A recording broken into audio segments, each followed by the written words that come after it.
जी, इस युद्ध की वजह से जो हमारी एनर्जी सप्लाई लाइन बाधित हुई पूरे प्रदेश भर में, मैं तो अपने प्रदेश की बात कर सकता हूं कि जो आम उपभोक्ताओं की चीज़ों की ज़रूरतें हैं उनकी कीमतें बढ़ गई हैं। कहीं 50% बढ़ गई, कहीं 10% बढ़ गई, कहीं 20% बढ़ी, पर बढ़ी हर जगह है। सब्जी से लेके चाय की दुकान तक और होटल से लेके पेइंग गेस्ट के किचन तक सबके रेट्स बढ़े हैं। आपको क्या लगता है कि सरकार समय रहते इस सिचुएशन को हैंडल नहीं कर पाई, या युद्ध के हालात हैं, सरकार करे भी तो क्या करे? कोई बाजार में तो गैस मिल नहीं रही।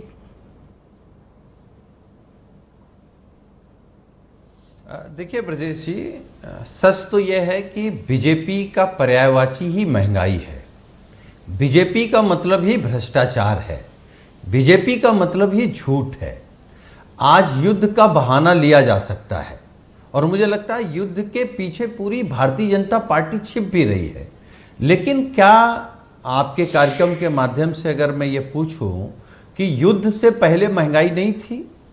डीजल पेट्रोलों के दाम नहीं बढ़े थे, गैस के दाम नहीं बढ़े थे, आलू टमाटर और सब्जियों के दाम नहीं बढ़े थे, या रेल का किराया नहीं बढ़ा था, या फ्लाइट के किराए की स्थिति क्या थी? ये युद्ध तो मान लो 15-20 दिनों से है। उससे पहले भाजपा की सरकार में महंगाई की स्थिति क्या थी? अभी बीजेपी के प्रवक्ता कह रहे थे कि नेतृत्व मजबूत है। हाँ, यह सच है कि बीजेपी का नेतृत्व लाइन लगवाने में मजबूत है। आप कोरोना में लाइन लगा लो, नोटबंदी में लाइन लगा लो, जिस काम में चाहो लाइन में लगा दो। देखिए, बीजेपी ने पिछले मुझे लगता है 12 साल दिल्ली में और 9 साल उत्तर प्रदेश में पूरे देश और प्रदेश को लाइन में लगा दिया है। इन लोगों से कभी भी कोई आप बात करिए, कोई सवाल आप बात करिए, तो बहुत मीठे मीठे तरीके से कहेंगे नहीं साहब, महंगाई तो है ही नहीं है, बेरोजगारी है ही नहीं है। अगर कोई सवाल खड़ा कर रहा है तो वो इनका विरोधी है। अरे भाजपा के घरों में जो लोग भाजपा के घरों में झंडा लगाएं, उनके विचारों के घरों में गैस की दिक्कत है। तो आप समस्या गैस की दिक्कत इसलिए है क्योंकि इनका आरोप है कि सारी गैस आप लोग यानी समाजवादी छिपाए हुए हैं और आप लोग पकड़े भी जा रहे हैं छापों में।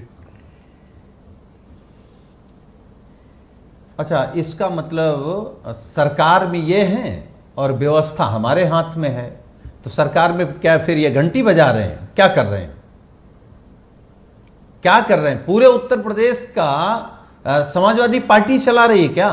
तो जितने सिलेंडर छिपाए हैं उनको आप लोग सार्वजनिक कर दीजिए, सबको मिल जाए। जो 8-9 महीने हैं, अपने गोडाउन खोलिए आप लोग। अरे 8-9 महीने जो बचे हैं उसमें कुछ आप काम कर लीजिए।